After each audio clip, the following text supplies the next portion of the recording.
I think that the thing to take away from this is make a decision and act. You could be wrong. Make the best decision you can, but don't let your uncertainty stop you from acting because, again, action is the great clarifier, and all of your acts are not endpoints. They're drafts, at least until the day you die. Hello and welcome to the Optimal Agency Podcast. My name is Patrick Cummings, as always, joined by my friend John Gilson. Together with you, we are exploring the ideas of agency, diving deep to discover a set of guidelines on how each of us can best operate in the day-to-day to maximize our personal autonomy, professional freedom, and ultimately our positive impact on the world. Thank you so much for tuning into the show this week, my friends. How are you, John? I'm great, Pat. Thanks. I'm happy to hear that. I'm excited to get into this chat with you. Every other week here on the show, we've got a longer discussion on how we can own our lives by becoming optimal agents. That's what we're doing this week. And then tune in every other week for a shorter episode where we answer one of your questions. This week, we'll be talking about something called the Cult of Done, which is a manifesto and a movement that popped up in 2009 for creatives and makers. We're going to look at the manifesto that sparked it and explore what we can learn in our pursuit of agency.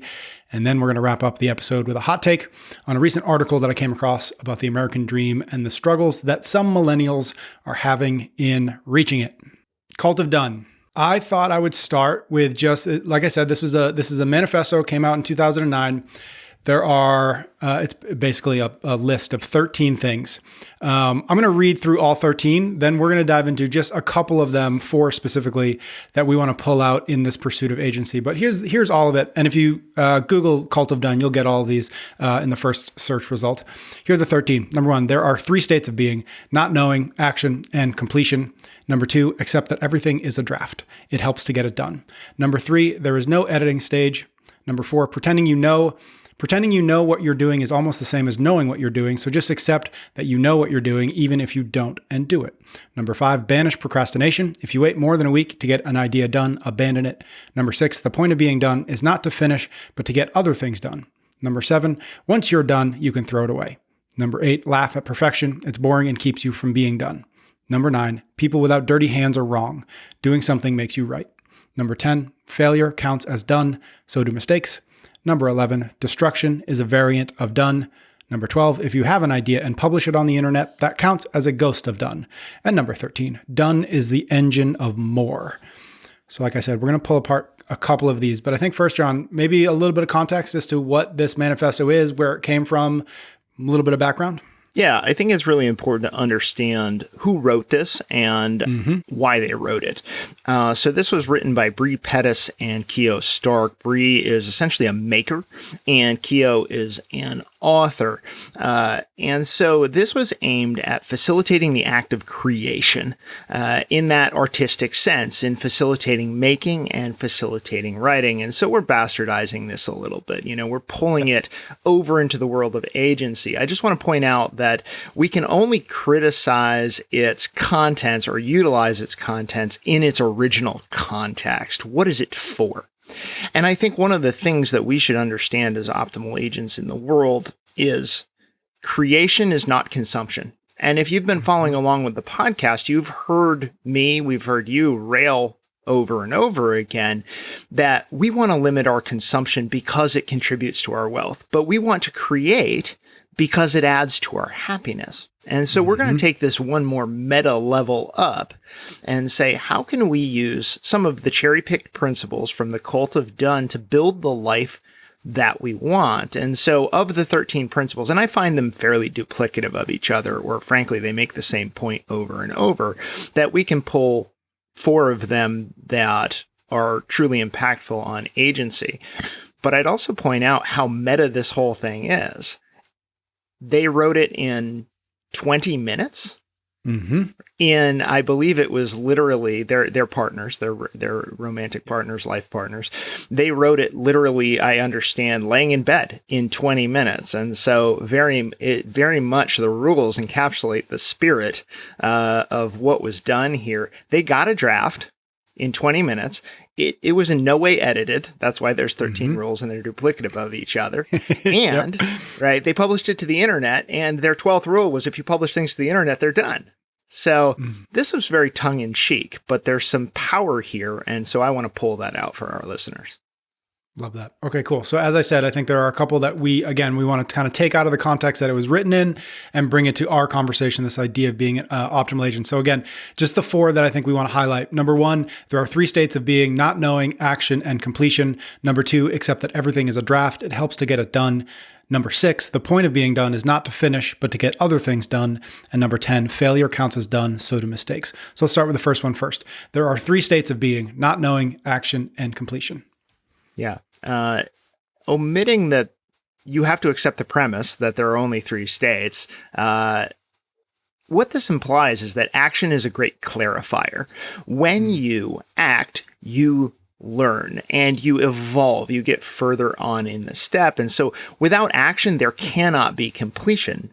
And in the context of optimal agency, if you're pursuing wealth, you need to take that first action. It might be, I'm going to automatically save 2% of my paycheck to a high yield savings account, which implies that I have to open that savings account. And so your first step in quote unquote done, open that savings account, take the action.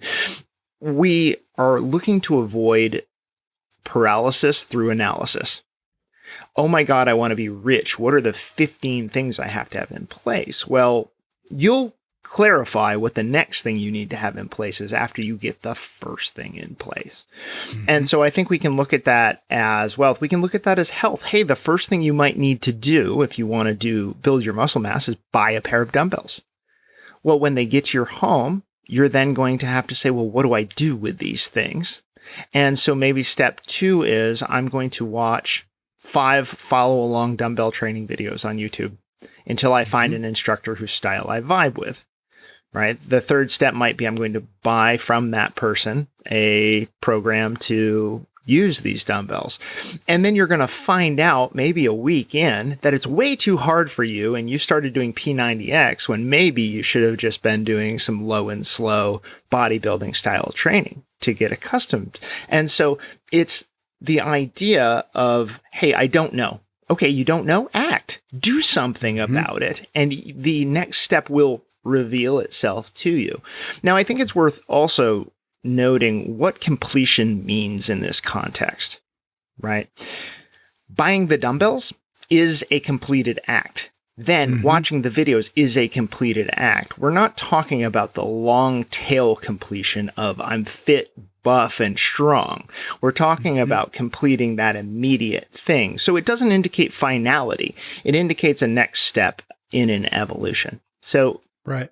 If you're involved in optimal agency, if you're trying to be an agent, if you want to know something and you don't, in many cases, the first thing you can do is take the first knowable step towards that outcome. Yeah. I think 2 things that kind of pop out to me. One, just to bring the context of the cult of done a little bit back into it, not knowing action and completion. It's kind of like, writing a blog post, say, right? Well, I don't know what to write about. Okay, write something. Okay, it's done now. And then you get to go back to the beginning of that and saying, okay, and that's a cycle. It's not, to your point, it's not a straight line, finish line, done. It's you're at the finish line now. That gets you back to the starting line again. And that's actually the game we're looking to play is starting line to finish line, starting line to finish line. So that's one thing. And then the other thing is, I think a lot of times it's happened to me before. I know it's happened to a lot of folks, which is being in the state of not knowing is the thing that's keeping us from the action. And I like what you said, which is like, it almost doesn't matter what the action is that gets you out of that state and into the act. Like, it doesn't really matter what you do next. It only matters that you do something. And I think so often we are like, well, I don't know what to do. I don't know what the quote unquote right action is.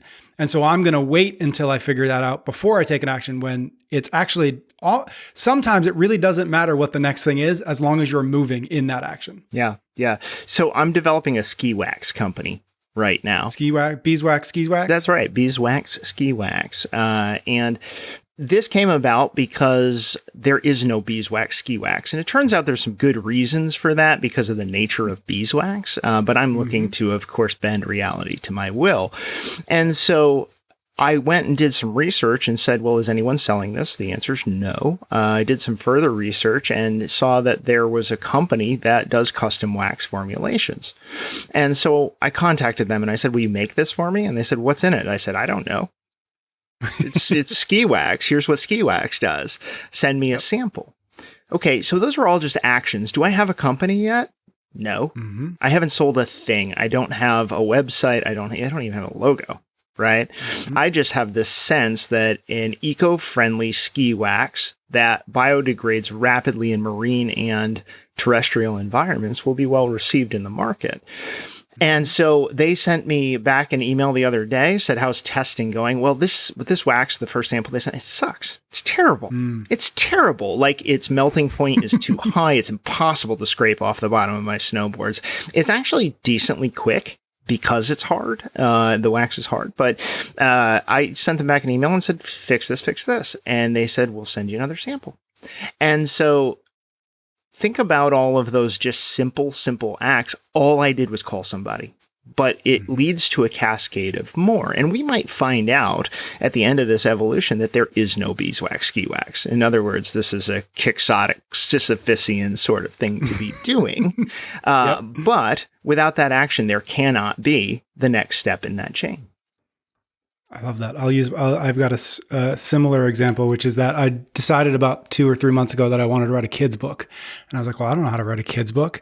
So mostly, I mean, I can write, but mostly I was like, well, I don't know how to illustrate a kid's book, but I wonder if I could use AI to illustrate a kid's book. And so I didn't know how to do that until I started figuring out how to do it. And it turns out I think I can. And so now I'm in the process of figuring out, okay, well, what does that book look like? What is the process of writing it and illustrating it? And then I'm going to be back at the beginning because I don't know how to publish a book. Mm-hmm. And so I'm going to be back at the not knowing stage, and I'm going to figure out what the right action is. And it likely will be, I'm going to spend 2 or 3 or 4 weeks learning on, through YouTube and whatever else I can find online. Well, how do you actually self-publish a book? Because I have no idea.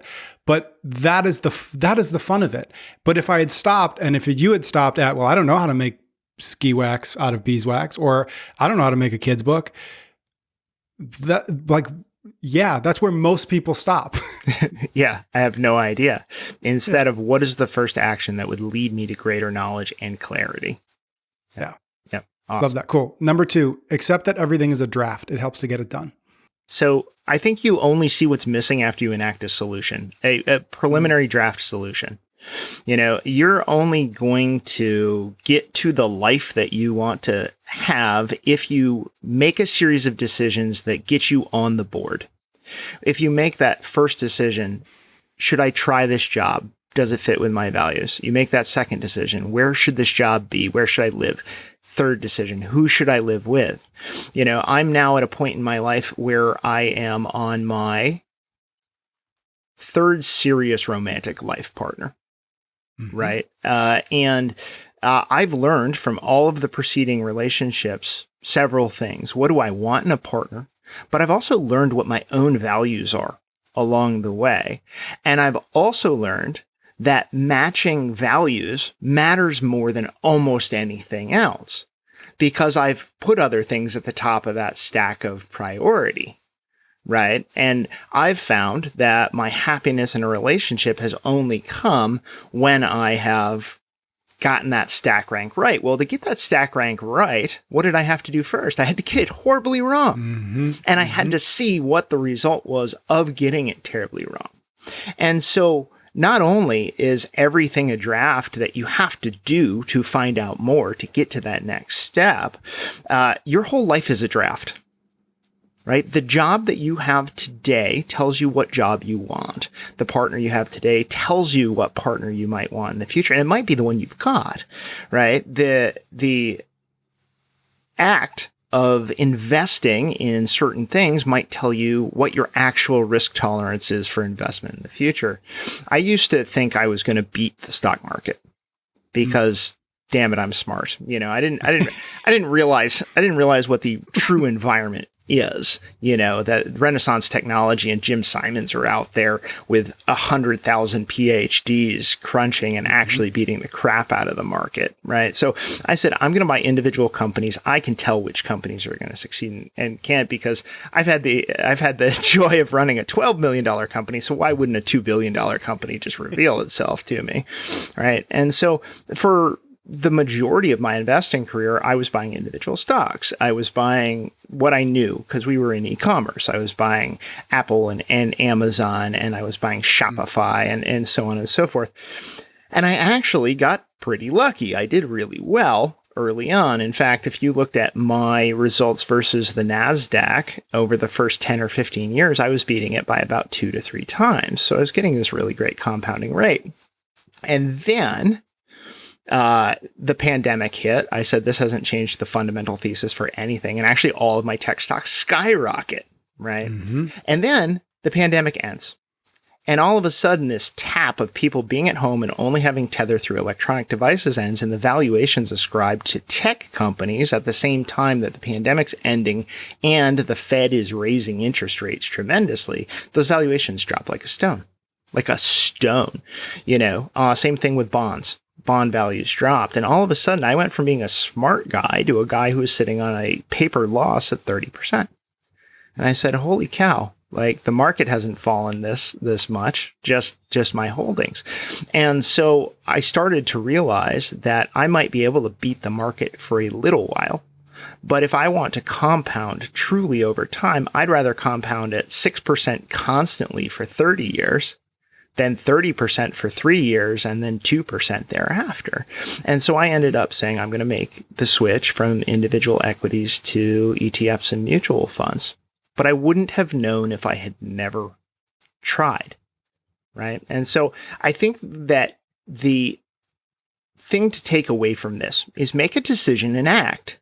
You could be wrong. Make the best decision you can, but don't let your uncertainty stop you from acting, because again, action is the great clarifier, and all of your acts are not endpoints, they're drafts, at least until the day you die. There will be a final draft. This one, except that everything is a draft, feeds nicely into the next one we wanted to highlight. The point of being done is not to finish, but to get other things done. To your point, if everything is a draft, it is a draft onwards towards a better draft next.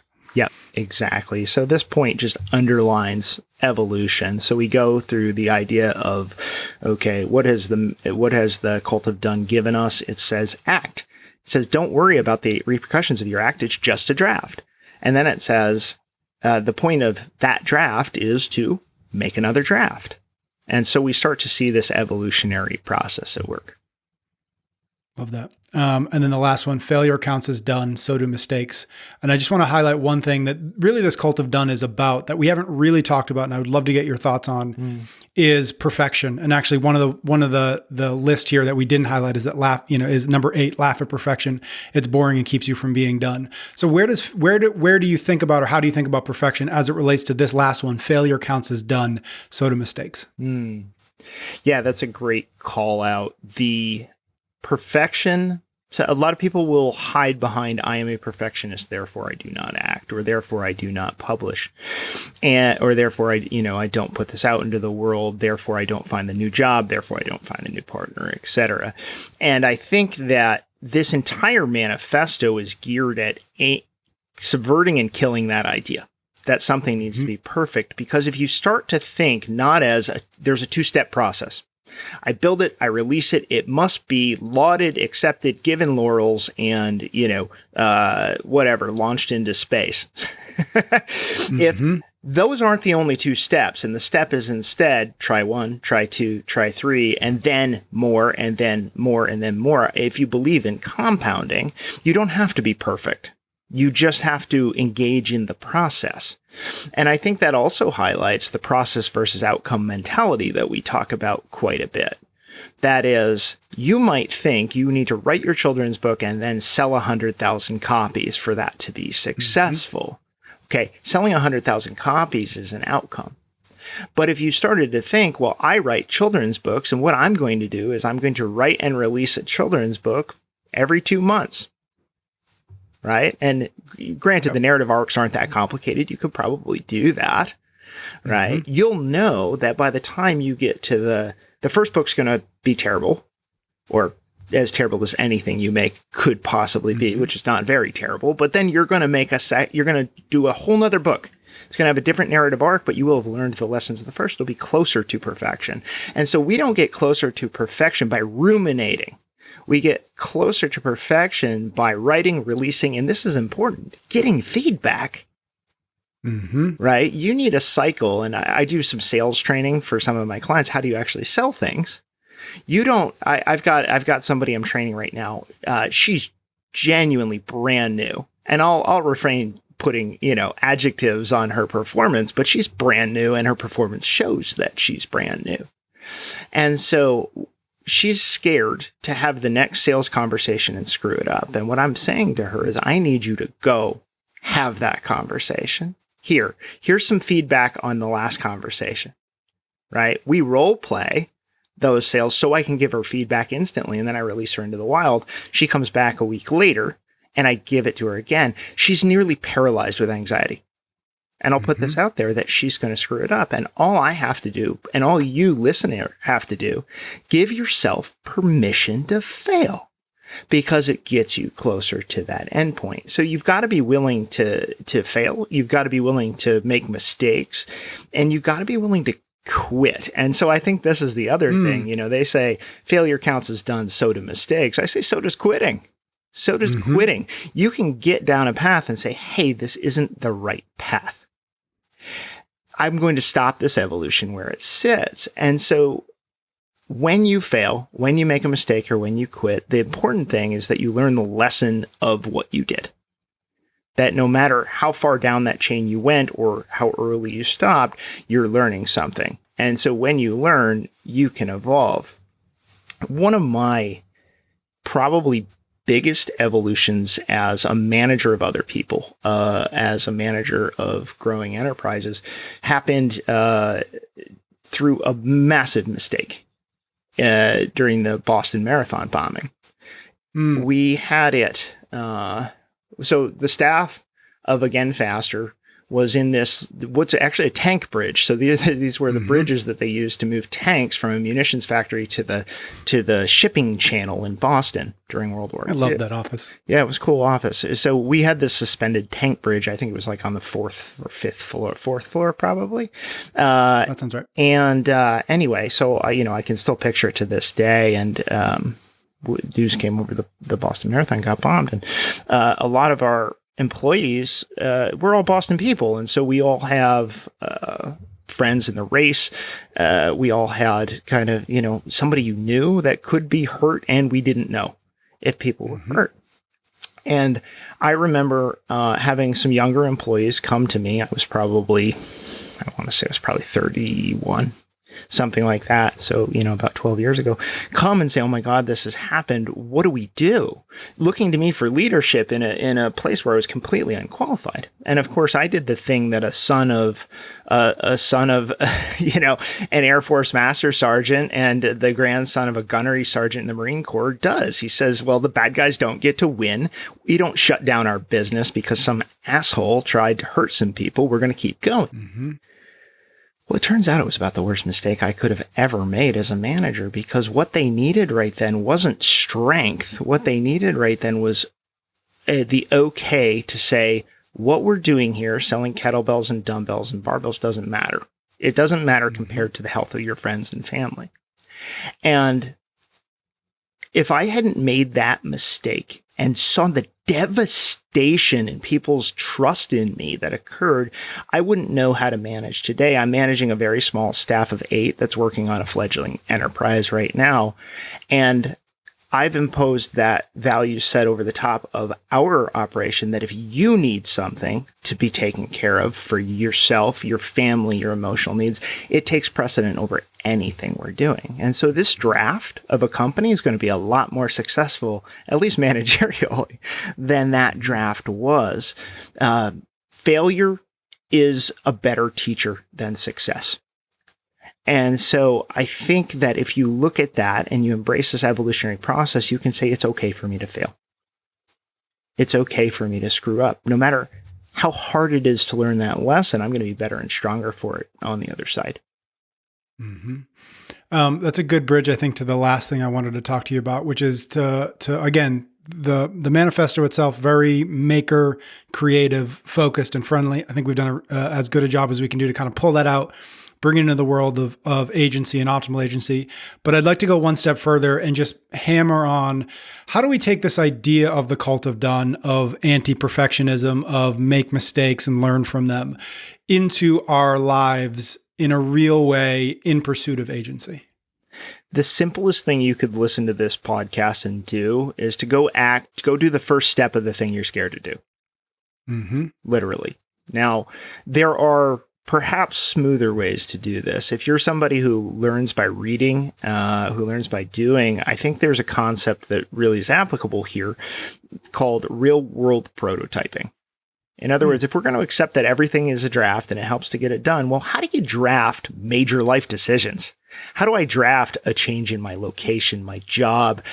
Please do not draft a change in your romantic partner unless you have already cleared it with your current romantic partner. But how do I draft life changes? Because they're not, hey, I'm going to 3D print another version of this. They're not, I'm going to write another children's book. They're the underpinnings of who you are and what you do, right? I'm going to decide about another way to get my exercise, to do my friendship connection, etc. So the resource I like for this comes from Bill Burnett and Dave Evans of Stanford, and they wrote a book called Designing Your Life. And of course, like every book now, it has a subtitle that's obnoxious, but Designing Your Life is the one that you're looking for.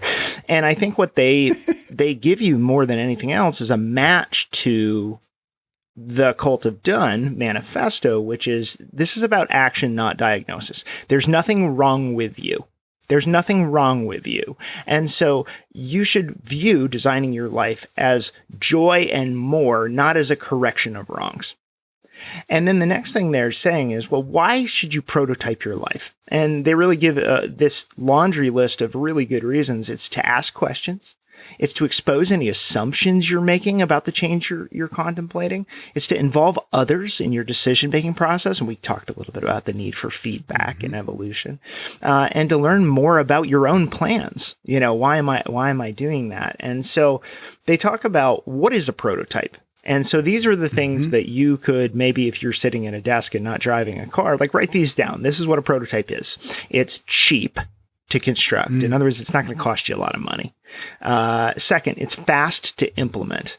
And they actually give a guideline here. You should be able to implement this in 7 days.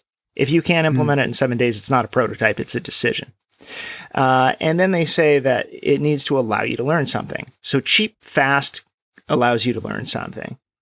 And so they detail, Bill Burnett and Dave Evans, two different types of prototypes. There's a conversational prototype where I'm just going to go talk to somebody who does the thing I'm contemplating doing or lives in the place I'm contemplating moving to, right? And then there's the experiential one, which is, hey, I'm actually going to experience this. So I can have a conversation about it, or I can set up a way to experience it. And I think one of the things that they underline that's really important is a prototype is not a decision. It's not final. It's not final. It's just a draft. So you can try anything you want, right? And so they recommend that you think about two prototypes. So let's say this. Let's say that you want to, you say, hey, my idyllic life is no longer living in Boston. I'm going to move to an agrarian economy and engage in organic farming. Well, how could you run a prototype of that? You could take 6 days off from work and go work on an organic farm. Say, hi, I'm free labor. I want to see everything that happens here. Please let me work for you. And we actually have a friend who did this out in Montana. I know that Eva Claire of your Optimize Me Nutrition podcast went out and became an organic. She prototyped the life. Guess what? She isn't today, an organic farmer. So I'm guessing she found something out through that experience and through that practice. And I think one of the things that's really important here is that if you're going to have an experiential prototype, make it as close to possible as reality. So, don't say, I'd like to see what it's like to live in Boise, and then go on vacation to Boise, because that's not what it's like to live in Boise. That's what it's like to live in Boise with no job. And so find a way to go there, and maybe it's, I'm going to go there and work a 9 to 5, or I'm going to go shadow. Let's say I'm a line cook. I'm going to go to Boise. I'm going to work as a line cook with a friend out there, and then I'm going to experience that life. So you can have that prototype. You can call an expert. And one of the things that's constantly of shock to me, and speaking of acting when you're unsure, people want to help you. People want to help you. They want to talk to you. So if you reach out to somebody who does what you want to do and say, can I have a half an hour of your time? I want to understand your career and whether you like it or not, what you like about it, or and where it's bringing you satisfaction and joy and where it's not. They're not going to tell you to fly a kite. They're probably going to want to help you, especially if you're genuine in your desire and you can communicate that. So I think we can take this idea of ACT, everything is a draft, and it's fine to screw up, and superimpose that over the life you want. Grab that book, grab Designing Your Life, read through that, and start enacting some prototypes in your life. Love that. Cool. I'm gonna pick that book up because I have not read it. I think that's a good place for us to wrap up this conversation about Cult of Done. Thank you again. If you want to read the list, just Google's Cult of Done, and it will be the first response. We're going to jump into a hot take all about the American dream. But first, if you are enjoying Optimal Agency, we beg of you, share it with a friend. It's the best way for us to continue doing it, continue to grow, continue to have this conversation with you around agency, around health, wealth, and time freedom. And we thank you in advance for doing so. Okay, I have an article I came across. This is from CNN. It's called What Broke the American Dream for Millennials. And it's effectively just an article talking about how the American dream, as followed by millennials, has proven to be a challenge due to increasing economic pressures, and that many millennials would advise against pursuing the traditional path of college, heavy debt, and home ownership, and that the perception of home ownership as a necessary step in life is being questioned. So I would love to chat with you a little bit about this idea of the American dream, the current context of whatever, the economy, however you might look at that, and where we are and where we're going as it relates to this pursuit of the American dream. Yeah. So this strikes me as a cookie cutter piece I've read 1,000 times. In other words, this generation of people have it worse, better, the same, whatever as a previous generation. Yep. Okay, so who are millennials? I think it's worth clarifying this. They are no longer 20. The oldest millennials are in their 40s. And so anyone born from 1981 to about, I believe, the early 2000s, if not 2000 itself, qualifies as a millennial. So these people are getting into adulting, right? They are in their 30s and early 40s. And so they're starting to say, well, okay, who is it that I am in this society, and what is it that I'm going to be? And so we're pointing to, hey, they're broke, and they're broke compared to their parents. And we're saying they're broke compared to their parents because of external factors that they can't control. Okay, what are those external factors? And this is the thesis, not what I'm saying. And so the thesis is college has gotten much more expensive. Well, that's a fact. Right? That's an absolute fact. It has outpaced inflation tremendously. Okay? The housing market is unaffordable. In other words, if you look at the median rent versus the median mortgage payment, the median mortgage payment now outstrips median rent to a degree where you cannot simply make the choice to transfer one to the other. And the Federal Reserve has raised interest rates from an effective rate of 0 to an effective rate of about 5.25%. Which has made mortgages so increasingly expensive, and at the same time made housing stock availability very low. So there's a lot of demand, low supply, and even if you can find a house to buy, the cost to buy it is really high. Okay, and then there's inflation. So putting gas in the car, buying food, etc. So all of these things have gotten more expensive at the same time that the millennial generation doesn't yet have a foothold in home ownership. And so one of the primary forced savings drivers of net wealth doesn't exist for them.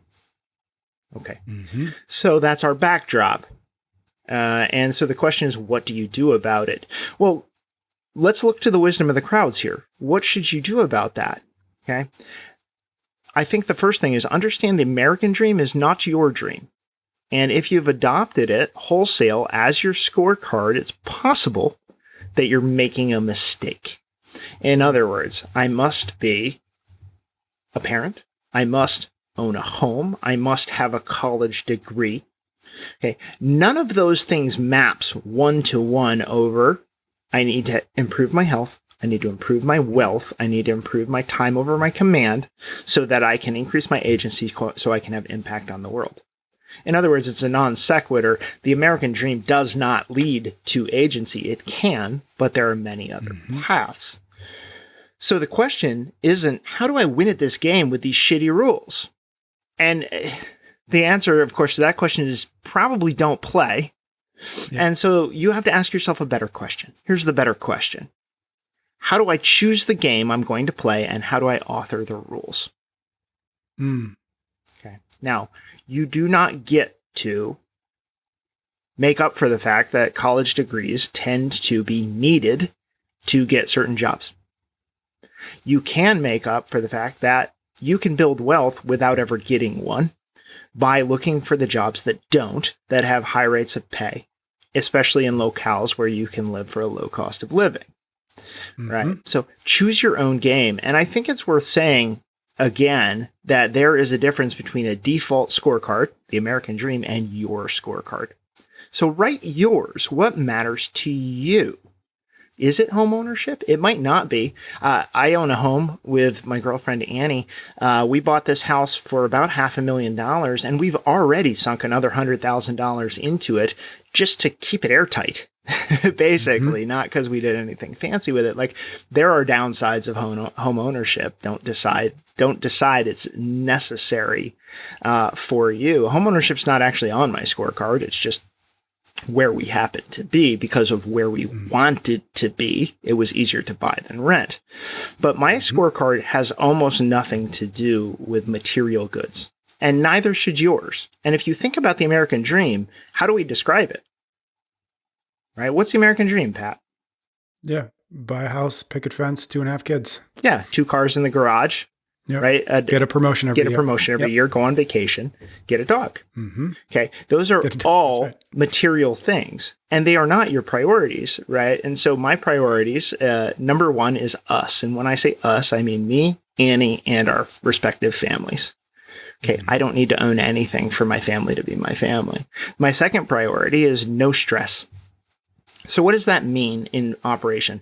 If Annie or my family needs something and it causes me stress, oh well, stress was second on the list. No stress was second, not first. Family, us is first, right? Okay. Third, autonomy.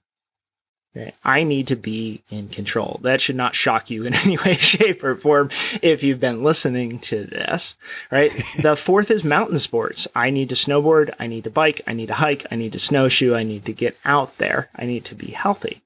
Right. And of course, if engaging in those mountain sports somehow became stressful for me, well, what's the answer? Don't do them. Don't do them. So I'll take you down the rest of the list just for fun. There's 6 items on it. After mountain sports, it's friendship and then wealth. Okay. So my friends are more important than money. Mountain sports are more important than money. Autonomy is more important than money. Not having stress is more important than money, and my family is more important than money. But that means a whole lot of money is very important compared to a whole lot of other things, like a picket fence. And so if you're going to put yourself in some unsurmountable amount of debt at a high interest rate to go to college, pick a different college, pick a different path to learning, pick a different outcome. If you can't afford a house, stop trying. Guess what's going to happen to interest rates over the next year and a half? They're going to go down. And it's going to unlock the housing market. So chill out. And they'll stop writing hit pieces on the American dream because you're going to be able to afford a house. All right. One question, because you had mentioned at the top of this episode in relation to the Cult of Done conversation, which is the mistakes and the learnings you've made in your own personal romantic relationships and how high values and shared values need to be on that list. And with your scorecard in mind, how do you balance that scorecard with Annie? Like, I know you talk about it, but is this something that's evolved with her, or is this something that exists alongside her and she's on board? Like, I'm just really curious how that scorecard lives with somebody else. Yeah. So our first scorecard was more concrete than that. We knew, both of us, through dating and through talking and conversation, that we didn't want to be in the city, that we didn't really value that lifestyle. We wanted to slow it down. We knew that we both loved mountain sports, but we came to our relationship with that. Her a snowboarder, or me a snowboarder, her a skier, us both mountain bikers, right? We came to that. And so we also had those conversations to say, do I think the same things about various societal issues? Right. I can't tell you how much of a drag it has been in previous relationships to literally have political and social outlooks that are different than the person I was in a romantic environment with. And so, I think we knew there was a match before we did a lot of the high commitment things like buying a house together. Right. And some of it was witnessing. So Annie, when we first started dating, it was the middle of the pandemic. It was in the summer of 2020, and she had family Zoom.